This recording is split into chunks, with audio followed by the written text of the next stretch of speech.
Welcome to Chillin' 101. We hope this video helps. In this video, I will show how to set up Squarespace domain, only way. Begin by choosing whether to register a new domain or transfer an existing one, then sign into your Squarespace account. Head to Domains, follow prompts to search or enter your domain, and complete payment. Confirm email verification and update DNS if necessary.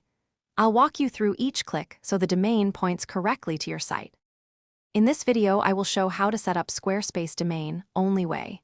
After logging in, use the domain search to find names and compare extensions like .com or .net. Choose registration length and enable privacy if available to protect personal data. Enter payment details to complete purchase, then watch for the verification email and click the link. Once verified, your domain appears in Domains and is ready for site connection.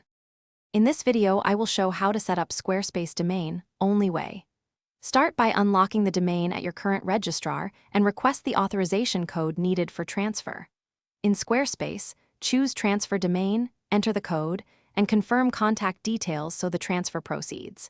Pay any transfer fees and watch for approval emails. Once completed, verify DNS settings and ensure the domain connects to your site without. Thanks for watching. Consider subscribing if we helped you.